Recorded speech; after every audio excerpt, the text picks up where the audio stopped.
À la une, ouverture ce matin du procès de Jocelyn Hédon, le sexagénaire accusé d'avoir tué sa compagne, comparé à la cour d'assises de Fort-de-France 2 ans après les faits. Le drame s'était déroulé à Sainte-Marie en mai 2015. Josette Manin, première femme députée de la Martinique, sera notre invitée politique de ce mardi soir. L'occasion pour nous de nous pencher sur la vie des femmes politiques martiniquaises. Elles sont de plus en plus nombreuses à faire leur place dans le milieu. Un bateau de pêche fait polémique au François. Le Berriou, transformé en marché aux poissons, propose des produits importés à des clients de plus en plus nombreux.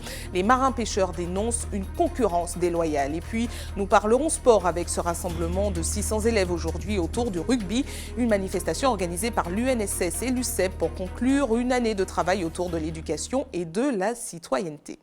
Bonsoir à tous et bienvenue dans notre tranche info que vous pouvez suivre en direct sur Facebook. Ouverture ce matin du procès aux assises de Jocelyn Hédon. Le sexagénaire est accusé d'avoir tué sa compagne en mai 2015 à Sainte-Marie avant de tenter de se suicider. Pour ce premier jour d'audience, ce sont les témoins présents au moment des faits et les experts qui ont témoigné à la barre. Des spécialistes de l'Hexagone ont également été sollicités pour faire la lumière sur les circonstances du drame. Compte rendu d'audience avec Alizé Lutran et Guy Raphaël-René. 2 ans après les faits, c'est une affaire qui suscite toujours beaucoup d'émotions. Dans le box des accusés, Jocelyn Hédon, attentif et impassible. Face à lui, la famille et les 5 enfants de la victime. Ils attendent aujourd'hui la vérité. Les faits sont très simples. Nous avons une victime, il y a 3 coups de feu qui sont tirés et la seule difficulté c'est qu'il y a 2 personnes dans un appartement, il y a une personne qui décède et que la deuxième personne qui reste en vie n'arrive pas à nous donner une version qui soit cohérente, non seulement avec les constatations médico-légales, mais avec la simple logique du commun des mortels. Pour cette première journée d'audience, la présidente de la cour d'assises a procédé aux auditions des témoins, voisins et pompiers présents juste après le drame. Les experts médico-légaux et génétiques ont ensuite été entendus.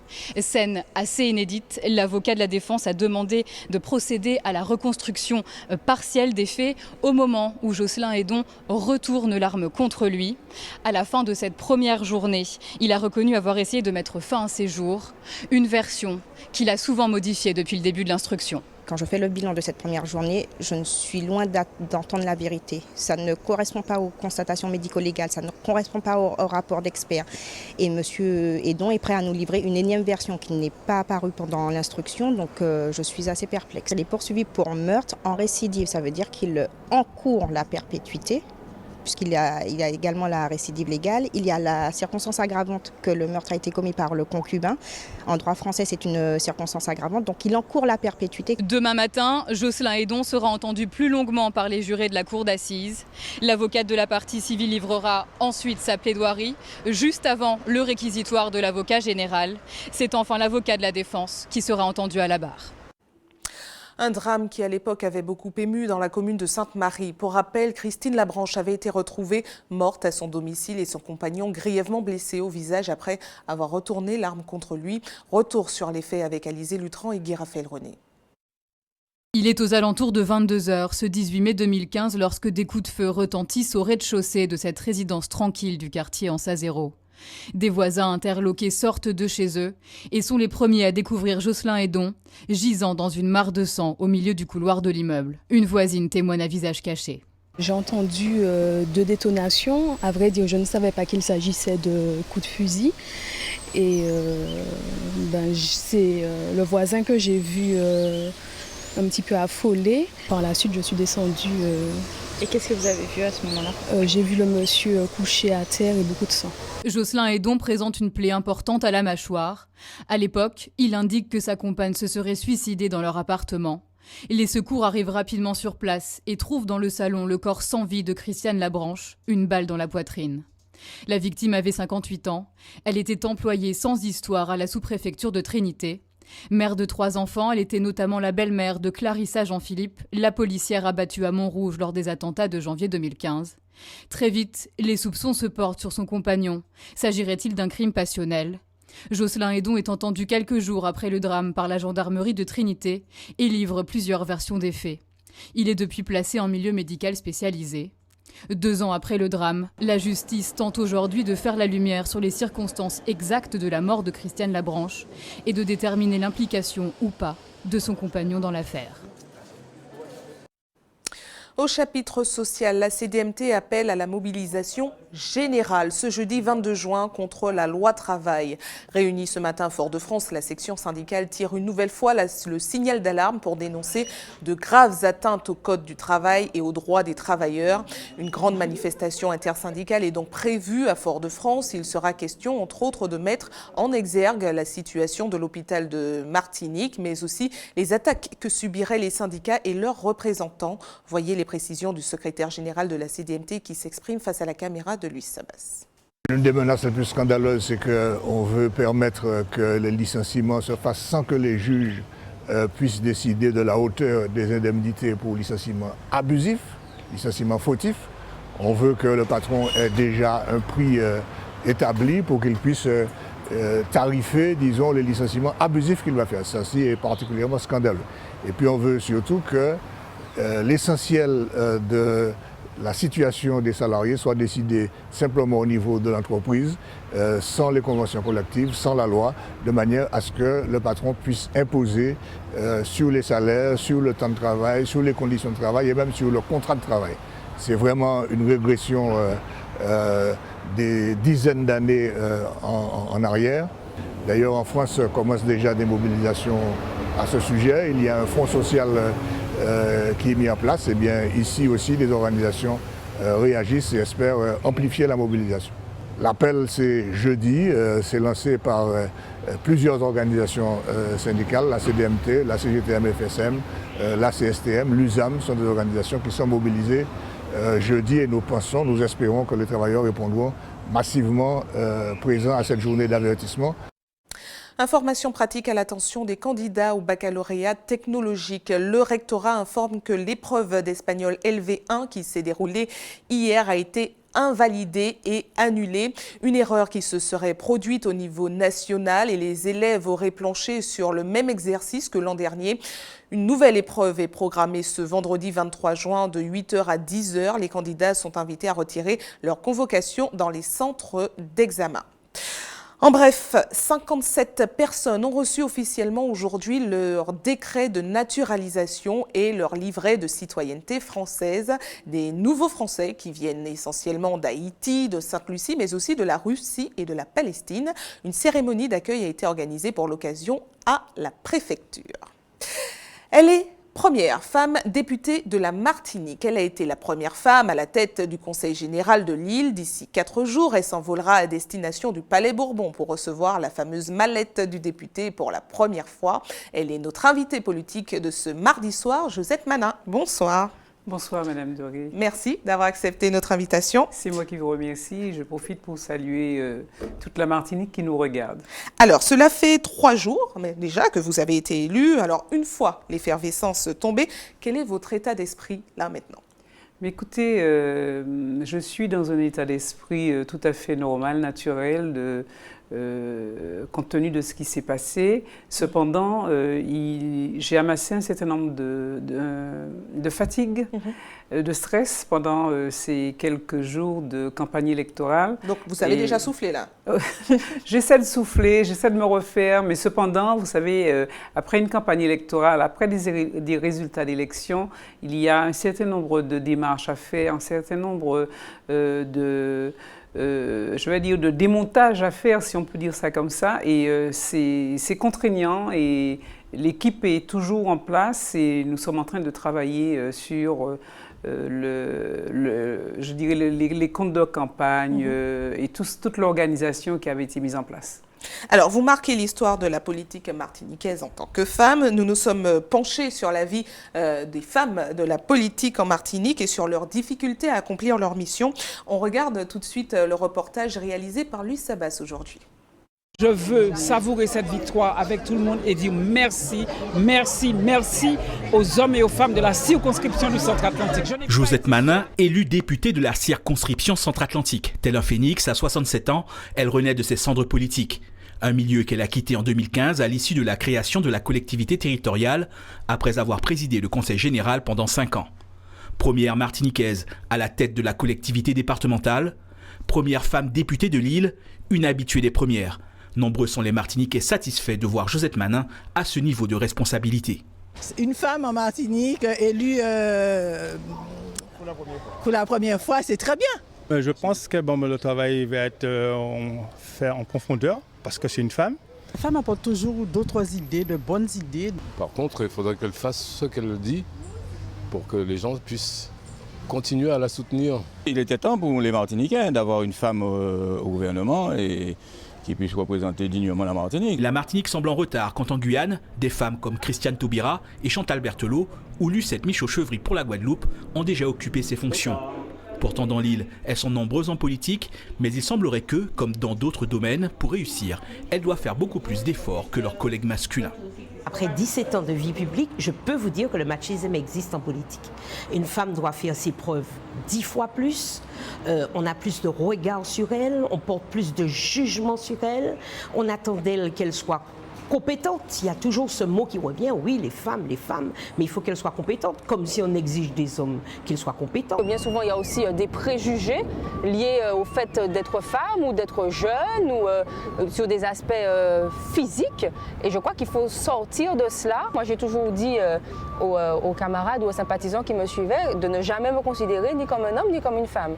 Pour moi, en politique, il y a avant tout des idées, des personnalités et non pas un rattachement systématique à un sexe. Commencer ma mandature autour des enfants, c'est un vrai bonheur. Homme ou femme, au final, c'est le travail de l'élu qui est jugé. Quant à la première députée de l'île, elle s'envolera pour le Palais Bourbon samedi afin de prendre officiellement ses fonctions au sein de l'Assemblée nationale.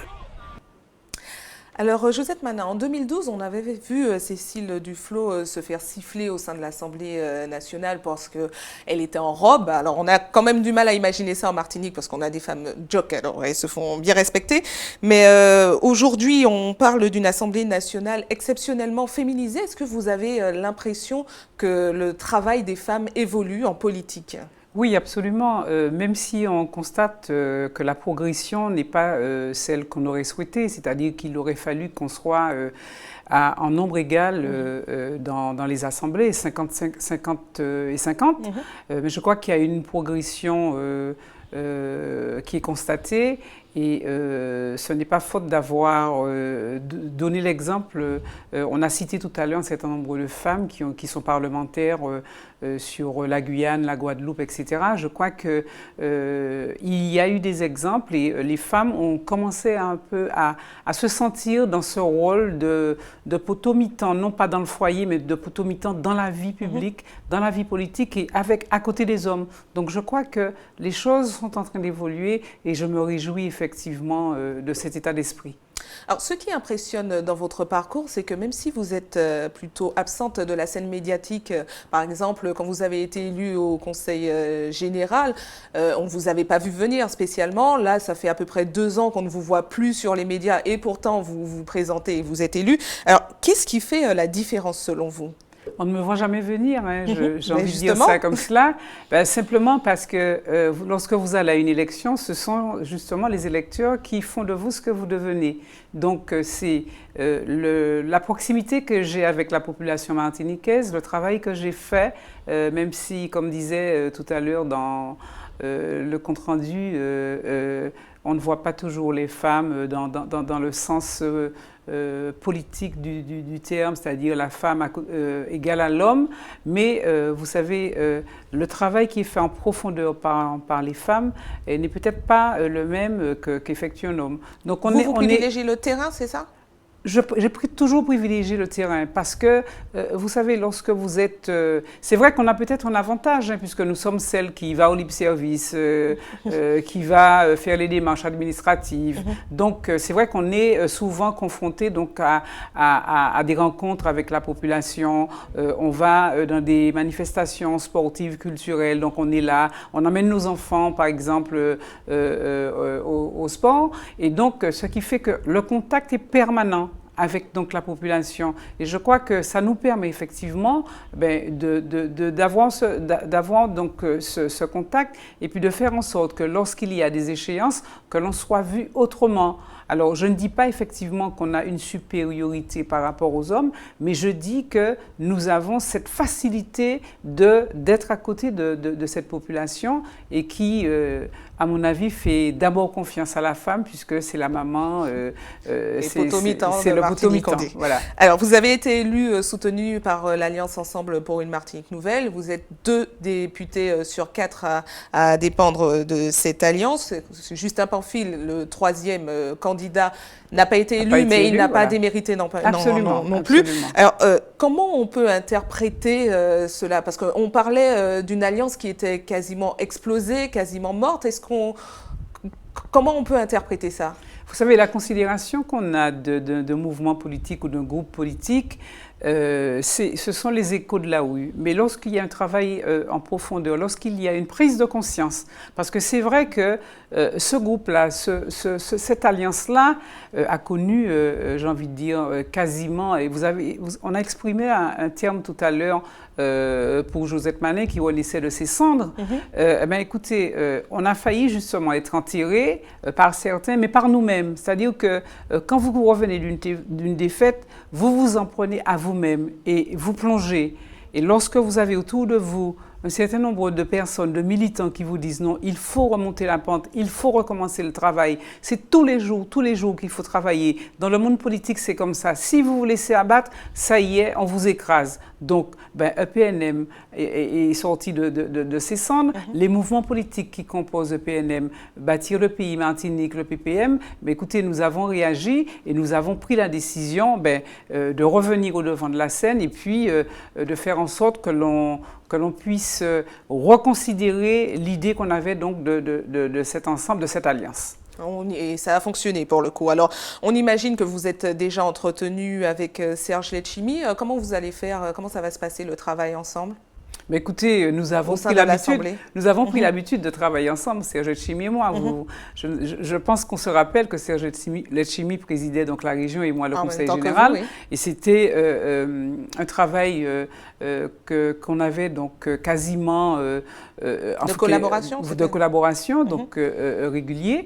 Et nous nous sommes entretenus de façon à mettre en place notre stratégie de travail déjà et puis faire en sorte que les dossiers que nous allons porter, qu'on puisse les voir avant justement de pouvoir partir à l'Assemblée nationale ou encore même si on est à l'Assemblée qu'on puisse travailler ensemble. Et puis, vous savez, depuis quelques jours, on entend dire que les 4 députés devraient travailler ensemble. Écoutez, je me bats pour ça. Et je Vous êtes déjà entretenu avec les autres ou pas? Pas tout à fait. C'est-à-dire que j'ai préféré d'abord m'entretenir donc avec mon partenaire, Serge Letchimy, qui d'ailleurs doit prendre l'avion ce soir parce qu'il y a encore des négociations en France. Et donc, j'ai d'abord privilégié l'entretien donc avec Serge Letchimy et ensuite, je passerai des coups de fil aux autres. Je ne vous cache pas que depuis 2 jours, les coups de fil arrivent, que ce soit de la Corse ou du Limousin. Déjà, le travail a déjà commencé. Voilà, le travail a commencé parce qu'il faut constituer des groupes et vous savez qu'il y a donc un certain nombre de partis politiques qui n'ont pas le nombre qu'il faut pour constituer un groupe et donc ils sont en train de chercher, de faire appel, de demander à venir avec eux. Eh bien, écoutez, nous sommes très sollicités malgré le fait qu'on dit que les ultramarins à eux tout seuls ne peuvent pas constituer donc un groupe. Et puis il y a aussi cet appel donc d'un élu de la Guadeloupe qui demande justement à ce qu'il y ait donc une constitution d'un groupe outre-mer. Donc tout ça est en train d'être à l'étude. J'ai envie de dire les fortes têtes sont en train de se rencontrer. Malheureusement, moi je n'ai pas pu partir dans la semaine parce que j'avais encore des choses à régler. Je partirai en fin de semaine de façon à rentrer dans ce débat-là. Alors justement, qu'est-ce que vous allez faire samedi? C'est quoi le programme déjà? Écoutez, samedi, c'est déjà partir. Oui. Dimanche, je me reposer en arrivant. Et dès lundi, on commence. On va d'abord commencer parce que je pense que je suis l'une des dernières à pouvoir entrer à l'Assemblée nationale. Parce que les photos ont déjà commencé, les photos de famille. Chercher la fameuse valise dont tout le monde parle. Oui. Et puis, voir où en sont les négociations. Mais de toute façon, pendant la semaine, j'aurai les échos, puisque comme je vous dis, Serge Letchimy part ce soir. J'aurai les échos de ce qui se passe et je pourrai me faire une idée et puis prendre les décisions, les bonnes décisions. Bon, vous manquez les photos de famille qui ont déjà commencé. Vous avez déjà votre attaché parlementaire? Non. Je veux d'abord me refaire donc après les tracasseries administratives et prendre le temps qu'il faut de façon à avoir des collaborateurs qui sont des gens non pas expérimentés, mais des gens qui ont envie de travailler. Un appel à recrutement peut-être là Vous savez, compte tenu du nombre de parlementaires qui n'ont pas été reconduits, vous savez, il y a pléthore de candidats sur le marché et je n'aurai pas de difficulté à en trouver. Merci à vous de vous avoir répondu à nos questions. C'est moi qui vous remercie. Restez avec nous à suivre dans un instant. Nous irons en Guadeloupe où les parents d'élèves du Gosier se sont mobilisés ce matin devant la mairie au sujet des rythmes scolaires. Ils réclament le retour de la semaine de 4 jours. Nous vous ferons découvrir le Yutao qui est apparu en Guyane depuis l'an 2000, une discipline japonaise mêlant la danse et la spiritualité. Et puis dans notre JT des communes, Hubert Bornil nous parlera du film qui sera projeté demain soir au centre culturel de Trinité. Les anciens de la commune ont mis en image les atouts du quartier Citerne. Partons tout de suite en Guadeloupe où plusieurs parents d'élèves du Gosier, accompagnés de représentants du syndicat FSU, se sont mobilisés ce matin devant la mairie. Ils réclament le retour de la semaine à 4 jours à l'école, une mesure qui est prévue par un décret du gouvernement. C'est un reportage de Nathalie Dinan, Moïse Dexter et Patrick Curie. Devant la mairie du Gosier, les parents d'élèves de près de 6 écoles brandissaient des pancartes et scandaient le retour à la semaine des 4 jours. Soutenus par la FSU, ces mêmes parents d'élèves ont été reçus par le responsable des affaires scolaires, mais à la sortie, c'est un peu la déception.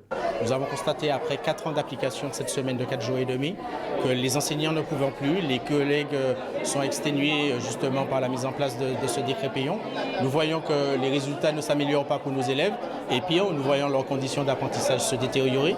Nous avons un nouveau décret qui va être adopté le 23, on puisse retourner à la semaine des 4 jours. Donc les parents d'élèves, les enseignants du Gosier se sont mobilisés aujourd'hui de revenir sur cette décision. Ils restent sur leur position, comme toujours. C'est-à-dire qu'en fait, ils ne veulent pas s'engager, faire une réelle concertation, demander l'avis aux professionnels, de l'éducation, aux parents, et qui préfèrent que tout aille que dans un sens, c'est-à-dire leur propre intérêt.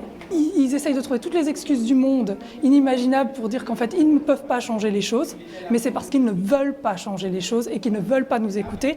Après plus de 2 heures d'entretien, la mairie a expliqué que les nouveaux rythmes scolaires mis en place ne peuvent être changés d'un claquement de doigts. Ils dépendent d'un plan éducatif du territoire. Pour mettre en place ces rythmes scolaires, on a quand même dû mettre en place parallèlement une organisation.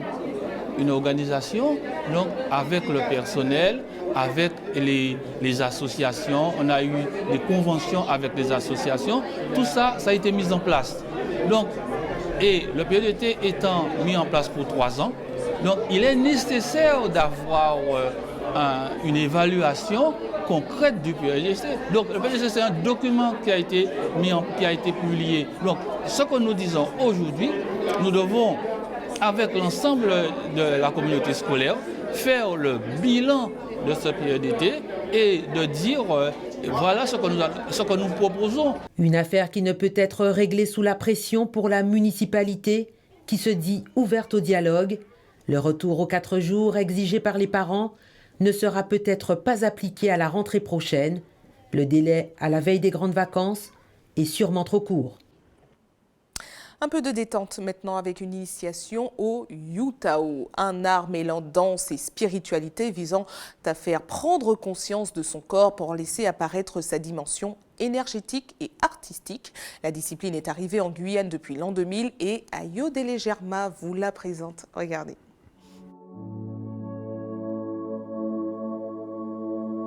Le Yutao est un art corporel énergétique de philosophie taoïste. C'est un art corporel contemporain et ce qui permet une prise de conscience de son corps, de sa respiration.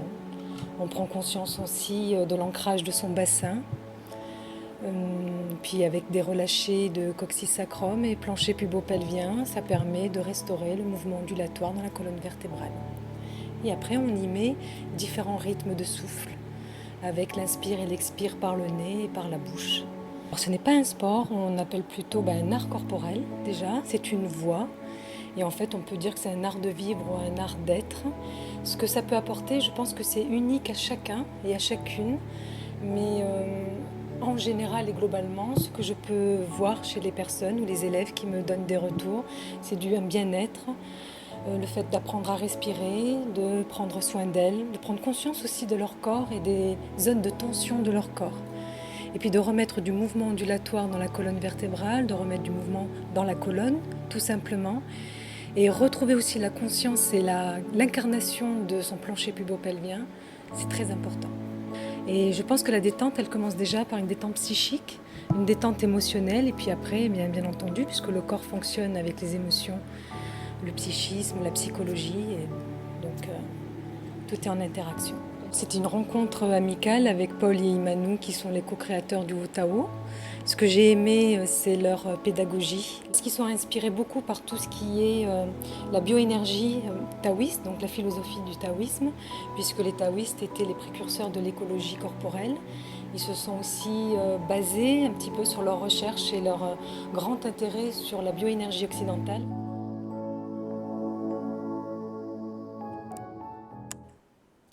De retour en Martinique et nous passons au sport maintenant avec ce projet de l'UNSS et de l'UCEP qui a rassemblé 600 élèves autour d'une même discipline aujourd'hui, le rugby.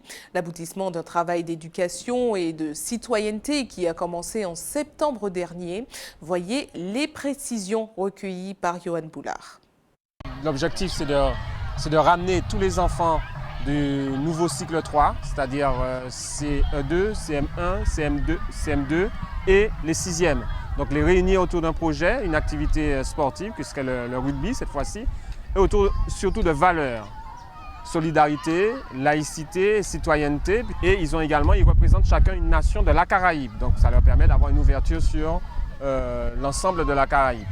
Donc c'est une activité sportive qui va ramener toutes ces valeurs et à de différents niveaux, puisque les enfants n'ont pas la même corpulence et ils devront s'affronter sur une activité qu'est le rugby. Ce projet est un projet qui a été mis en place dans le cadre de l'année de l'Olympisme, qui est lancé par le ministère de l'Éducation nationale et puis le ministère de la Jeunesse et des Sports aussi. Donc c'est pour faire suite aux Jeux Olympiques et pour faire aussi un appel d'air et de l'encouragement pour Paris 2024. Et donc nous avons choisi, nous, d'illustrer cette opération-là avec cette opération ce Sevens Rugby School qui se déroule aujourd'hui au François. Il y a eu plusieurs étapes dans cette manifestation. Une étape locale d'abord où des enfants des écoles de l'académie se sont rencontrés localement sur leur secteur. Et aujourd'hui, c'est un regroupement académique. Donc on retrouve pratiquement 600 enfants qui vont participer à ce tournoi aujourd'hui.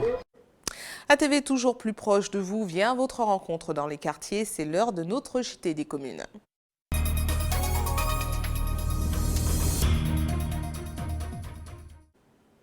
Un JT des communes qui commence au François avec une polémique qui enfle au port de pêche. Depuis quelques jours, le Berriou, un bateau de pêche requalifié, s'est transformé en marché aux poissons. Une affaire qui cartonne pour le propriétaire puisque la clientèle vient des 4 coins de l'île pour en acheter. Seulement, les produits sont importés et les marins pêcheurs dénoncent une concurrence déloyale. Johan Boulard s'est rendu sur place, regardez. Une queue interminable. Les clients s'entassent depuis plusieurs heures pour se procurer du poisson rouge. Sur ce navire aux airs de bateau de pêche, petite particularité, le poisson qui s'y trouve n'a pas été pêché par cette embarcation. En fait, il est réapprovisionné par un camion réfrigéré depuis le port de Fort-de-France. Ou plutôt, depuis le Venezuela. Ça doit faire 40 ans que je fais le trajet depuis le Venezuela jusqu'à Fort-de-France. Ici, je dois faire les papiers de la douane, de l'immigration. Au niveau sanitaire, tout est bon. J'ai travaillé avec Emeline, avec Bapté, ça s'est toujours bien passé. Une pratique vieille de plusieurs dizaines d'années. À l'époque, le poisson était débarqué au quai Ouest avant d'être acheminé vers les divers lieux de vente. Aujourd'hui, la pratique semble dérangée. Pour le propriétaire du bateau, rien ne justifie une telle agitation autour de son activité. Son bateau est déclaré, possède un code d'établissement et constitue donc un point de vente. Nous avons créé ce marché parce que nous avons l'instrument, nous avons l'outil. Sur ce bateau, nous avons des moyens de conservation, nous avons une production de glace. Donc nous avons ce qu'il faut pour conserver, pour accueillir, conserver et vendre le poisson. Maintenant que vous disiez Brésil, Venezuela, Guyane, c'est la même c'est le même produit. Et nous faisons partie, nous la Martinique, nous sommes dans la zone qu'on appelle la FAO 31 qui englobe aussi le Venezuela. Je ne savais pas qu'il était importateur. Pour certains professionnels de la mer, ce point de vente sur un bateau peut induire les clients en erreur. Il parle même de supercherie. On est tombé sur la tête. Un bateau de pêche est fait pour pêcher et pour vendre les produits de la pêche. Aujourd'hui, ce n'est pas le cas. Ce bateau de pêche-là, il n'a jamais quitté le port de François. Ça fait 7-8 mois qu'il est attaché au quai. C'est un bateau qui s'est permis d'acheter du poisson dans les mains des Vénézuéliens sur le port, l'a dédouané et a rapatrié ce poisson par véhicule frigorifique. Ce sont des poissons qui sont passés dans 2 congélations. Une première dans les bateaux de Vénézuéliens, la seconde dans une camionnette. Et après, dans un bateau qui fait 2 ans qui est attaché sur un port. Pour moi, ce n'est pas une bonne chose pour les clients qui achètent ce poisson-là. Et nous, les pêcheurs, comment on va faire pour liquider notre poisson? Parce que vous avez tous les clients qui viennent acheter du poisson dans ces mers. Alors nous, à ce moment-là, on a une marque à gagner. Une polémique entre pêcheurs locaux et importateurs qui n'est pas nouvelle. Les clients, eux, ne semblent pas dérangés. Ils alternent entre poisson local et poisson importé. Direction Trinité maintenant avec les anciens de la commune qui ont décidé de mettre leur quartier à l'honneur à travers un film de 70 minutes. Une projection de leur réalisation est prévue dès demain à la Maison de la Culture. C'est le quartier Citerne qui sera mis en avant. Hubert Bornil et Anaïs Gall ont rencontré les initiateurs du projet. Regardez. Angle des rues Gambetta et rue des Amours, des noms qui n'évoquent certainement plus grand-chose pour les générations actuelles. Par contre, nos aînés s'en souviennent. Alors c'est ça toute l'histoire que l'on va retrouver dans ce film Mémoire de quartier et l'on parle du quartier Citerne. Mémoire de quartier, un cycle de documentaires permettant aux générations actuelles de mieux appréhender l'histoire de leur quartier.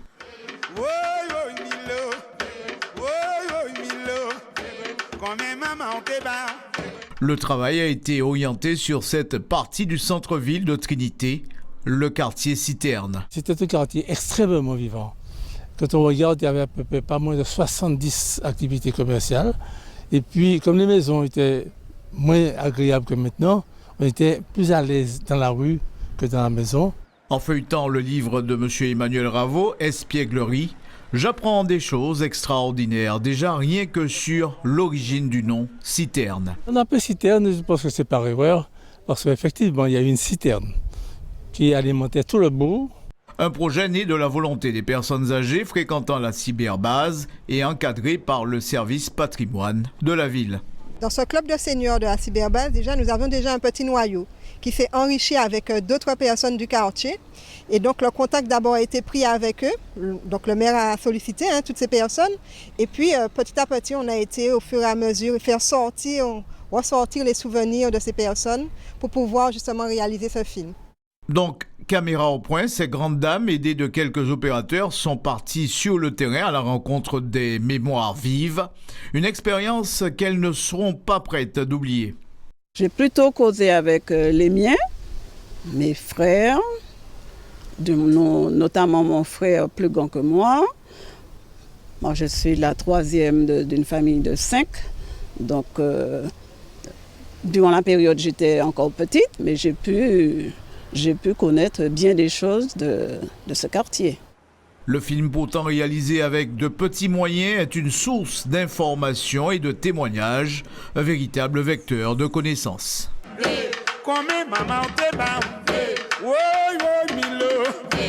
Magnifique aventure qui mérite votre appréciation et, comme on dit dans le jargon, bon film.